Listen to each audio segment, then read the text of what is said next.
What's up, everybody, and welcome back to Fireside Giants. I'm your host, Anthony Rivardo, joined by my co-host, Alex Wilson. And day 2 of New York Giants training camp just wrapped up. Their practice looked really exciting. There were a lot of clips on social media today, a lot of highlights, particularly coming from the Giants wide receiver trio, Malik Nabers, Jalen Hyatt, Wan'Dale Robinson, even call it a quadro. Darius Slayton had some nice plays as well. This Giants receiving core generating a lot of excitement through the first couple days of practice, and I'll tell you what, guys, the Giants receivers, they finally have aura. For the first time since Odell Beckham Jr. in 2018, we have a potential 1,000-yard receiver, and we have some receivers with some aura. So really excited about that. Of course, going to talk about that, going to talk about the update on Jermaine Illuminor. Seems like he's all good after that little scare with an injury yesterday. And of course, talking about Daniel Jones and some of the other top storylines coming out of day 2 of New York Giants training camp. So we're going to dive into all that. But before we do, make sure you leave a like if you enjoyed this episode, subscribe to the channel if you're new, ring the bell so you don't miss an episode, and comment your thoughts down below in the comment section.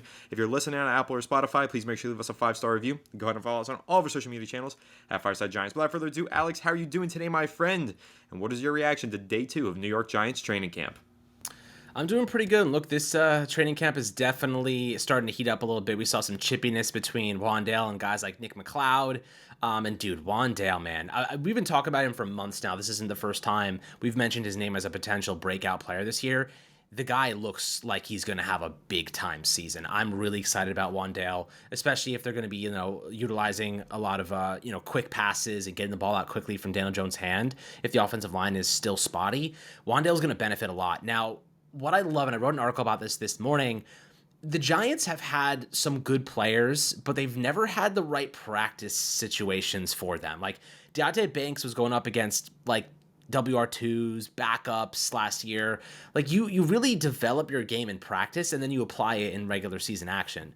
Malik Nabers and Deonte Banks are going to make each other great. And I'm so excited for that because that's the type of talent that Deonte Banks needs to be going up against every single day in practice, because when he goes up against CeeDee Lamb and Tyreek Hill and Garrett Wilson and somebody, Justin Jefferson's of the world, like these really great receivers, he's got to be ready for it. You know what I mean? You got to be ready. You got to be used to the type of athleticism and speed and physicality and catch rate that these guys have. And Nabers is one of those dogs, man. He was electric today. I mean, he dogged Deonte Banks, who had some pretty good coverage at most occasions, but Malik Nabers was just better. Like, you're seeing why this guy was a 6th overall pick. The speed is legit. The route running is legit. The physicality is legit. The hands are tremendous. I mean, he had one pass that I think was qualified as a drop, but otherwise, he was getting the ball early and often, and Daniel Jones had some nice passes to him. Again, no pressure, so we'll take it with a grain of salt, but Nabers, in heavy coverage, was dogging guys like left and right. Trey Hawkins didn't stand a chance. Deonte Banks didn't stand a chance. Anyone the Giants threw his way did not stand a chance. And listen, if the Giants want to see if their secondary is going to hold up, let Malik Nabers get after him, because that's the best way they could determine if their secondary is capable of holding up against other NFL caliber, I guess not NFL caliber, really just quality receivers and opposing receiving cores. Like, that's really where we're going to see the result of this. So, Anthony, looking at what Wan'Dale did today, I couldn't be more excited for this receiver group, just in terms of their development. Long term, we'll see what happens, especially we don't know what Daniel Jones' future looks like just yet. But nonetheless, this team is going to be ready if they get a new quarterback, step it into a really good situation with a really good receiver core. If they stick with Daniel Jones, he obviously has chemistry with them. I'm pretty excited to see how these guys continue to develop over the course of the next couple months. Yeah, you think you're excited? Step into my shoes, man. I am so excited because, dude, I just feel validated over Malik Nabers after watching Hard Knocks on Tuesday night. How many times all off season long, Alex? I kept saying it. Malik Nabers is my wide receiver 1. I do prefer him to Marvin Harrison Jr. And then on Tuesday night, we're watching Hard Knocks, right? And Mike Groh, wide receiver coach of the New York Giants, says he'd take Malik Nabers over Marvin Harrison Jr. So I wasn't alone in that boat. I know that was a hot take. It was an unpopular opinion, but it was an opinion shared by NFL front office members, NFL coaching staff members, a few of them around the league, including New York Giants wide receivers coach Mike Groh. So shout out to Mike Groh, shout out to myself, and shout out to Malik Nabers for being the Jamar Chase clone that he is. I don't know about you, Alex, but watching these clips of Nabers at practice, dude, I am getting flashbacks of Jamar Chase. Like, he looks like Jamar Chase. You know, that back shoulder fade that he caught over Deonte Banks at the beginning of practice? Tell me that doesn't look like Jamar Chase going up there and making one of those grabs for the Bengals. It's very similar. If you look at the playing weight, height, and athleticism scores of Nabers and Chase, they're nearly identical. The relative athletic score was like within a fraction of each other. They have the same exact height, very similar weight, very similar 40 times. They're very similar players. And if Malik Nabers can even have a fraction of the impact on this Giants offense that Jamar Chase had on the Bengals when he entered the league as a rookie, I mean, guys, strap in. It's going to be an incredible ride with Malik Nabers as the New York Giants wide receiver one. He's got to stay healthy, of course. All NFL players do. But if he's on the field and if he's getting some good throws from Danny Dimes, Malik Nabers is absolutely an offensive rookie of the year contender this season, and I can't wait for it. So everything that we've seen from him at practice, he's living up to the hype. They've been using him in a variety of ways as well. He's, of course, lined up on the outside. He's lined up in the slot. But, Alex, he even lined up in the backfield. The Giants had him playing a little bit of running back. And that's kind of the thing here with Malik Nabers. He's such a bowling ball. He's so dynamic after the catch, and he's so good and shifty before the catch. You could line him up anywhere and just watch him make plays. He's a true playmaker and an X factor in an offense. And through 2 days of training camp, he's living up to the hype. Again, it's only training camp. They don't have the pads on. They're running around in shorts and t-shirts. So it's not really like you could put too much stock into it, but you can get excited about it like I am right now. I was always going to be excited for the first clips that we got of Malik Nabers. I was a huge fan of him in the pre-draft process. I really wanted him on the Giants if they did not land a quarterback at the top of the draft. Here he is. Here he's looking really good in his first 2 practices as a New York Giants wide receiver, and I love it.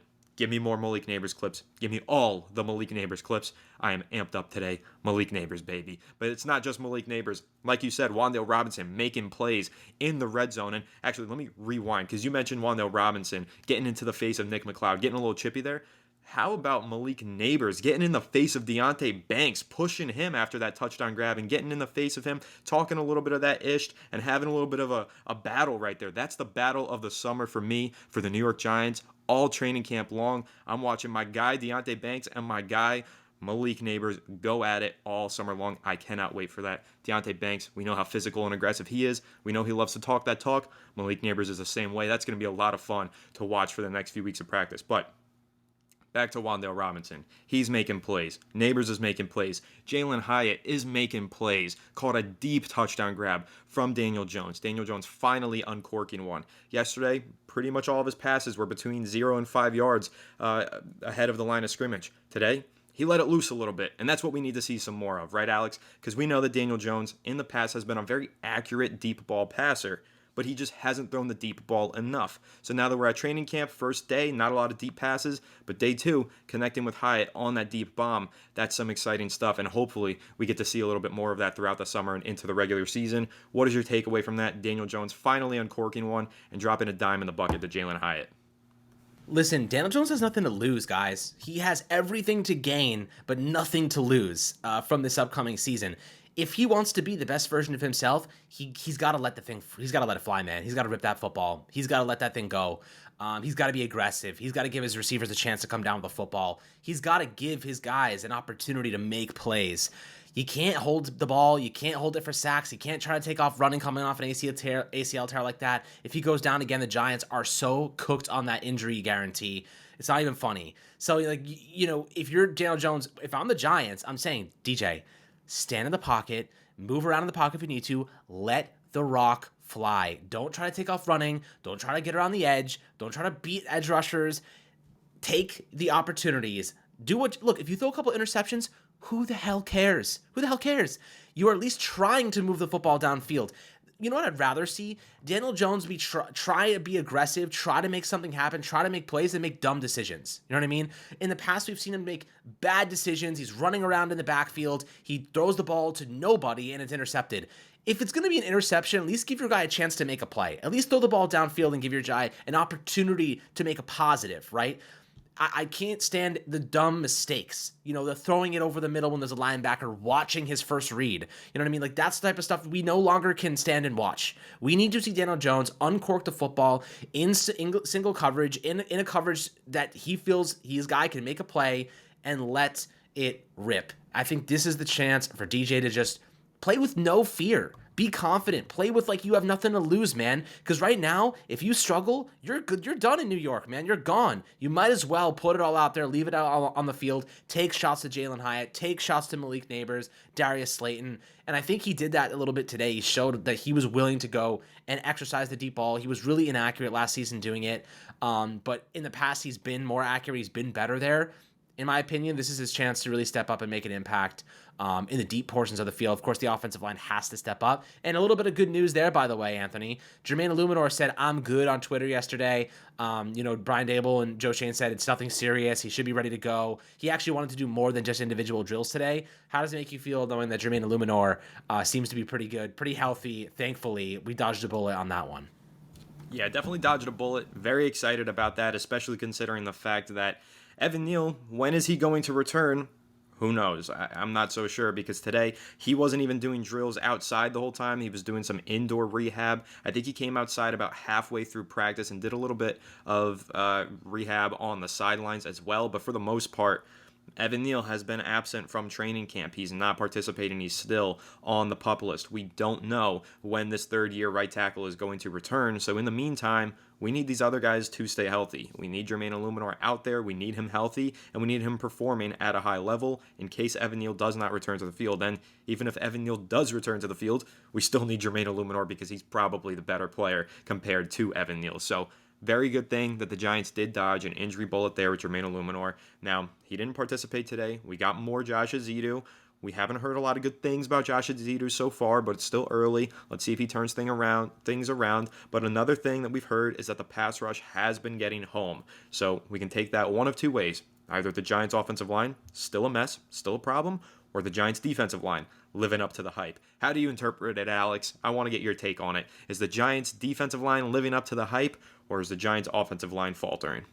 Right now, I think the offensive line has a lot to prove. I think it's way too early to determine whether or not they're going to be good or bad. But, I think as Giants fans, we can assume they're going to be bad until proven otherwise. Guys like Illuminor, I think he's a solid player. He should be starting at right tackle. I think John Runnion's a good left guard. I still don't necessarily know what they're going to do at right guard just yet. I think John Michael Schmitz has plenty of potential, and Andrew Thomas is one of the best left tackles in the game, and he's in physically great shape right now. So we'll see what happens to Evan Neal, but he's no longer a starter to me. He is a guy that is fighting for a job on this team. He's a guy that is fighting for an opportunity to start, but not given said opportunity. So we'll see what happens there. But, this offensive line, literally all it takes is one injury and we're back to square one. You know what I mean? That's kind of where we're at right now. The depth in the trenches here is very problematic.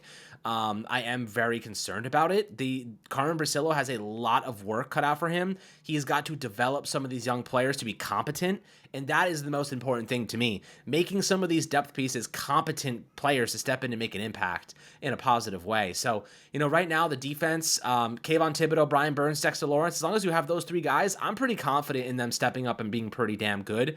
But, to answer your question, yeah, the defensive line I'm not concerned about. They could have a top 5 unit for, if they stay healthy and they reach their potential. The offensive line, I'm praying for average. That's all I want from them. Just average would be good enough for me to at least see if this offense can be somewhat productive. And look, if Nabers and Daniel Jones can develop that chemistry, we're not going to think about Saquon Barkley ever again. Saquon Barkley is going to be an afterthought if we can have a good passing game. So, that's kind of where I sit right now, saying to myself, we need to see this offense become a passing unit, not a running unit, not lean on the running back position. That progression will lead us to a much better situation moving forward. So, I think that answers your question for the most part. For sure, it does. And to the point of the offense becoming more of a passing attack, how about just being a more dynamic and modernized attack? We've talked about Brian Dable taking over as the play caller, and we've talked about how he's probably going to be changing the offense quite significantly in that role. One of the changes that we've seen so far is that the Giants are using a lot of pre-snap motion so far in the 11-on-11 drills at training camp. So I kind of want to discuss that with you, Alex, because we've been banging the drum. I mean, how long have we been doing this show? Like almost 5 years now. And every year we're talking about the Giants need to get more modern on offense. They need to be more creative. They need to catch up with those top offenses around the NFL, like the Ravens, like the 49ers, like the Chiefs. All those teams use a lot of pre-snap motion, and it makes them very good and hard to defend against, especially pre-snap and post-snap. So one of the things that we're seeing so far, the Giants are catching up. They're using a lot of pre-snap motion, in particular, a lot of it with Malik Nabers to try and give him a free release and try and get him moving and already running before the ball is even snapped. Really good strategy there. Great way to confuse defenses. And again, something that we're seeing more of so far through training camp this year than we did last year. And as we know, Dable calling the plays, I have to assume that this is cause and effect. Dable calls the plays, more pre-snap motion, more creativity in the offense compared to when Mike Kafka was calling the plays. You got to take away from that, Alex. How are you feeling about the Giants just implementing a little bit more pre-snap motion so far in training camp? I mean, I think this is what they need to be doing is getting more creative with how they deploy their system. They can't be running the same predictable stuff every time because defenses catch on really, really easily. Really easily. Today's NFL, you have to get super creative. You look at the Chiefs. Why do they win championships? Because they change basic plays and turn it into exciting, interesting, and creative concepts that allow them to be more productive. So that's kind of how I view this offense progressing. They need to get more creative. They need to be more explosive, and that kind of leans on motion, getting as much information pre-snap as humanly possible, right? Like the Giants need to determine whether or not it's zone, whether it's man, where guys are shifting, how the linebackers move. Daniel Jones needs as much pre-snap information, not just Daniel Jones, any quarterback needs as much information pre-snap to make the right reads, the right decisions, and not make mistakes. And Daniel Jones has been not so good when it comes to pre-snap information gathering. That's the next step, having that communication from John Michael Schmitz, Daniel Jones putting guys in motion to gather information and then making decisions based on that information in the moment. So, it's that brain processing power. How fast can he analyze that information and then apply it to a real life situation and scenario? That's what makes great quarterbacks great. So need to see more from him in that regard, but I do think that the motion is an important variable in helping Jones, operate this offense with more information at his disposal. Absolutely, in total agreement with you there. And like I said, I also think it does a lot for the playmaker who goes in motion. Malik Nabers will get more free releases. He will get more of a head start and more momentum running into the play before the ball is snapped. So I really love the idea of using pre-snap motion. Alex, we've been talking about it for years on this channel. So to see them implementing it so far through the first two practices at a higher rate is exciting for me, and I think is a great takeaway for the Giants. One other thing, Alex, the tight end room. So big shakeup there this offseason. Darren Waller retires. Theo Johnson opens up training camp on the PUP list. Who have we seen the most of so far? Well, surprisingly, not Daniel Bellinger. We're seeing a lot of Lawrence Cager. Lawrence Cager, New York Jets legend, some say. He's been stepping up. He's been making plays. He scored a touchdown in day one. He scored a touchdown in day two. He's been getting vertical as well, deep downfield catching these passes. What's your takeaway from Lawrence Cager kind of stepping up here as Theo Johnson's on the PUP list? I said it yesterday. Lawrence Cager could be a sneaky player to make this roster. And listen, he's a receiver first and foremost from the tight end position. He cannot block. If you're going and trying to run the football at Lawrence Cager at tight end, you are not going to get the ball very far if you're running on his side. He's not going to do much for you blocking. He's a skinny dude, doesn't have much weight to him, but he's a very solid receiver from the tight end position. You put him up against linebackers, and he's gonna eat him alive. So, and he's physical, man. He can go up and make catches. I think this is a guy that low key could make this roster. The Giants have a ton of depth kind of tight ends at their disposal right now. Of course, Daniel Bellinger and Theo Johnson are the primary guys that will be on this team. But Lawrence Cager could unseat one of those veterans they brought in. I think Stoll, and there was another guy too. So we'll see, kind of what happens there. But there's a position battle for that TE3 spot, and I think that Cager, with his receiving qualities, you lose Darren Waller, there's an open opportunity for him to step in and make an impact as a pass catcher, not as a run blocker. So I do think that the way he's been performing over the first 2 days, very encouraging. But as we know, got to be a full training camp full of good plays. Can't be 2 days and then 5 plays of drops. You know what I mean? It has to be consistent. He's got to keep getting better, and I think he's got the work ethic. He's been a fringe roster guy for a while now. I think maybe this is his opportunity to graduate to a rostered player for the Giants. Absolutely. I mean, last year we've seen him on the regular season roster before. He scored regular season touchdowns for the Giants. He's gotten some playing time, but primarily been a fringe player, like you said, mostly on the practice squad and mostly just filling in last year when Darren Waller was injured. But this year, I think we could see Lawrence Cager just make the roster, be tight end 3, maybe even tight end 2, depending on Theo Johnson's injury and any other injuries the position might suffer. We could see a lot of Lawrence Cager this year. He's a decent player. He's got some good receiving ability, and I'm excited for him. Hopefully he does continue to have a good camp, because like you said, it's only been 2 practices, so can't put too much stock into any of the storylines that we've talked about so far. Gotta take it all with a little bit of a grain of salt, because we know that it takes a full summer of practices. It takes a full preseason. All that stuff will be really exciting, though, of course. Pads come on, I believe, in the second week of practice, so we're not far away from that. And if my memory serves me correctly, Alex, I think the Giants are having a joint practice with the Detroit Lions in the next week or 2, so that should be exciting as well. And that'll be a big opportunity for Jones to throw against different competition, for Nabers to go up against different competition, all of these players going up against an opposing team to kind of get a feel for what the upcoming season is going to feel like. That is also really important. But Alex, any other takeaways from today's practice? Any other storylines? Maybe Azeez Ojulari, I heard that he had a pretty active day going up against the twos. Like we've said, he's been a starter for this team, has gotten injured as a result of that, probably on the field too much. Reducing his role and having him go up against second stringers and reducing his role and having him play less but be more energized when he's on the field could end up leading to a breakout season as a rotational pass rusher for Azeez Ojulari. I'm excited for him. But yeah, that and anything else that comes to mind for day 2 of training camp. I know Tyler Nubin was on the side with trainers, a little banged up, so maybe there was something there going on. Aside from him, though, I think Jalen Hyatt had a good practice. You kind of talked about that before. But other than that, I know Josh Ezeudu was playing right tackle again. I think you mentioned that before as well. Kind of hit everything. I think we kind of hit all the important stuff in this episode. So, as usual, do you want to get the full breakdown of training camp? We got you guys covered on the daily, as always, my friends. But Anthony, I'll let you kick us off and end us on a good note.